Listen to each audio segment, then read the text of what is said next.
Hello, and welcome to our third episode of Think Globally, the podcast of Sigma Iota Rho Eta Alpha Chapter, Webster University's International Studies Honor Society. I'm Nelly Hashimi, president of the Eta Alpha Chapter and your host, and today's episode is especially close to my heart. Alongside my studies, I also serve as co-team lead at UN Women Austria at their social media departments, where I've had the privilege to really see firsthand how storytelling and advocacy can really drive real change. Now, today's episode is a special one, which will feature the Orange the World campaign. And each year from November 25th to December 10th, the world lights up in orange for the 16 days of activism against gender-based violence. This global campaign, led by UN Women, calls for awareness, solidarity, and concrete action to end violence against women and girls. To explore what Orange the World really means in practice, globally and also here in Austria, I'm joined by two remarkable women whose leadership, intellect, and humanity really drive this mission. I'm joined by Magister Helene Gressenbauer-Rössner, and she's the president of UN Women Austria. She began her career as a lawyer in Vienna's banking sector, worked in an international law firm in New York City, and spent over 25 years abroad in Belgium and Germany before returning to Vienna. Since 2022, she has led UN Women Austria as an entirely volunteer-driven organization devoted to advocacy, education, and global solidarity. Now, I'm also joined by Magister Katharina Krefner. She serves as a vice president of UN Women Austria and also as a general legal counsel at Cellum.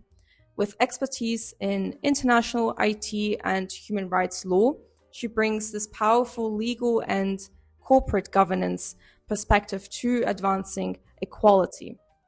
Helene, Katharina, welcome, and thank you for both joining me today. Thank you. It's a pleasure being here. Thank you so much for having us. Now, Helene, to begin, for listeners who might know UN Women as a UN entity, but not its Austrian branch, what exactly is UN Women Austria, and how does it really fit into the global structure? Thank you, Nelly, for this question, because I really want to make it clear that UN Women Austria is a national committee on that, not a branch of UN Women itself. So UN Women as an entity of the UN is headquartered in New York, but is operating around 90 offices worldwide. And these offices work with governments and NGOs, provide consultants and implementation programs, and this is the so-called work in the field. And then there are the national committees. These national committees are completely different because they work, so to say, on the other side. We have to ask, how is UN Women funded? UN Women is funded by voluntary contributions by the member states. So UN Women is permanently on the search for new partners for funding, especially in this area. So there are foundations, there are big international committees, and these 13 worldwide national committees. So technically, we are in this category of funding partners, but we do have a special status. National committees operate under recognition agreement, which means we must comply with UN Women framework, and in return, we are entitled to use the logo. So the National Committee is a local charity with the mission to raise funds for UN Women projects, raise awareness, and advocate for gender justice here in Austria. So it's really an organization driven by volunteer energy. Katharina, from your view, what makes this structure so effective? Well, as you said, our work is entirely voluntary, driven by women from diverse professional backgrounds, law, finance, communications, diplomacy, all united by one goal: we want to make equality real. And I think this system keeps us authentic because we all volunteer alongside our careers. We bring fresh expertise from different fields like law, tech, finance, or education, and feed that back into our advocacy. It also means we stay close to everyday realities, which helps us translate policy goals into practical solutions. Now, Helena, UN Women Austria was brought to Austria in 2015 as the Orange the World campaign. How did it start, and what does the campaign look like today? Yeah, well, in 2017, my predecessor as president of UN Women Austria asked, and then very humbly at this time, because nobody knew Orange the World in Austria, she asked the directors of Burgtheater and the Clock Tower in Graz to illuminate the buildings. And these two became the first two orange beacons in Austria. But nowadays it's not about color, it's more that we like to see many events, interventions, activities that bring this campaign truly to life. And by now we don't even count the buildings anymore, because there are so many doing this on a private basis. There are dozens, or I would say hundreds of landmarks now glowing in orange around the country, from Vienna City Hall to local schools and embassies. But also private companies are more and more hopping on the train to say. The campaign turns public space into a message that violence against women must never be ignored or normalized. I can only underline that statement. Katrina, what impact do you see when the country literally lights up for this cause? Well, I think visibility creates connection. When people see those orange buildings, they ask why. Why are they orange? And that question starts conversation. Suddenly, social issues enter everyday life, in workplaces, universities, or in families, at their dinner table. So that's how culture shifts, through recognition and empathy, and if we all start talking about. And even the Austrian federal government, it's holding its summit on the prevention of violence against women during these 16 days, and is also presenting its annual action plan against violence during our campaign. So it's a really, really impactful campaign. So it's awareness as an entry point to dialogue, and then dialogue as a path to change. Helena, you've often said that the most dangerous place for many women is still their own home or their own four walls. What are the most pressing forms of violence that UN Women Austria addresses and tackles today? Yeah, you were mentioning violence in the domestic area, and that's right. That is what statistics tells us, especially in Europe. That's the major problem. Also, the overall rate of violence in Europe, if you look at the global picture, is relatively low, but still unacceptably high. Most incidents occur within the family setting, this is right, and in the domestic environment. But of course, there are so many other forms of violence, and we have to focus also on psychological, economic, and digital violence. Around the world, in conflict zones or under authoritarian regimes, we see women silenced and excluded from education and public life right now. Through UN Women, we fund projects that, in the best case, aim to prevent violence,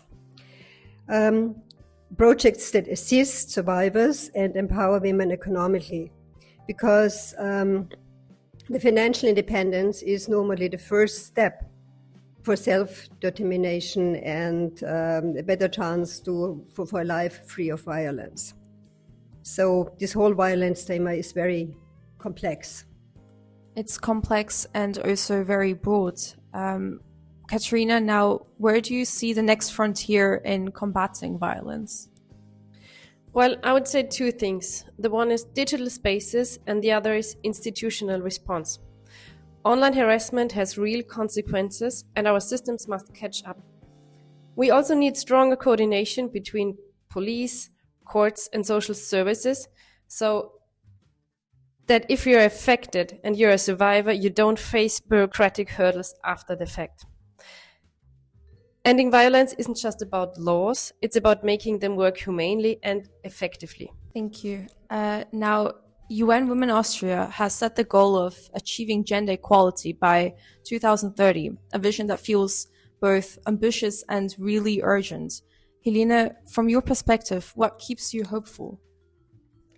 Well, Nelly, I know you want to hear something positive, but to be honest, not much gives me hope.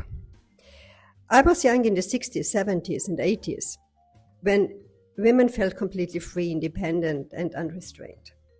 We acted more, talked less, and there was generally a very positive, easygoing momentum. In Afghanistan, women were wearing miniskirts, going to university, being free, following their lives as they wanted. And I also always like to mention Maria Schaumeier. She was the very first woman worldwide to become governor of a central bank. And it happened in conservative Austria. This was in the early 90s. And then she said, a sentence, it's not quite correctly cited, but the sense is, it's good to see that there are no limits for women anymore. So this was 30 years ago, and now we are talking again about calls for gender justice, and we're talking about gender equality. So I think something clearly went wrong during the last 30 years. But we have to keep pushing, otherwise things will get even worse. So that's what keeps me going. Yeah, it's quite frustrating, but that's why the Orange the World campaign is even more necessary for support. Katrina, what about you? What drives your optimism or your stance of achieving gender equality by 2030? Well, I would say as I already mentioned, it's the things and the changes we see in everyday life we can do. And if we can only protect one woman, it's a win, you know? So it's the small changes that makes the difference. Now, before we close, I want to ask you both a final question that I ask every guest speaker. If you could send a message 10 years into the future to the next generation of leaders listening to this, what would it say? Oh, that's a difficult question. I actually hardly dare to look into the future because things are changing far too quickly and unpredictably. But I do have a wish. I wish that the financial power would not be the only force shaping the world. Financial power will always remain a tool, for the better or worse. But I wish for more of the common spirit that existed when, like, the UN was founded. The shared understanding that only true basis for lasting peace is the willing cooperation of free people around the world. So yeah, you call it a wish or a dream, which won't come true, but still, I have hope. And you, Katrina? Well, I would say even though there is a lot of headwind at the moment and the situation in the world is not exactly positive, we must not give up standing up for our values. And it's the little things in everyday life that make a big difference. And we must be aware of this responsibility and opportunity in making a big difference in our everyday life. I think we must involve young people, listen to their ideas. And last but not least, what I consider to be really very important is education. Education starting in kindergarten, it's an essential factor in achieving gender equality and also drastically reducing violence against women through this education starting in kindergarten, because I really think that starting with education in this field with 30 plus is not as effective as starting at a really young age. Thank you. Helena, Katrina, thank you for your insight, your leadership, and your unwavering commitment to equality and joining us today. To our listeners, the Orange the World campaign runs from 25th of November to 10th of December. Join the movement by raising awareness and supporting UN Women Austria at unwomenaustria.at or our social media channels at UN Women Austria. This has been Think Globally, produced by Surta Alpha. I'm Nelly Hashimi.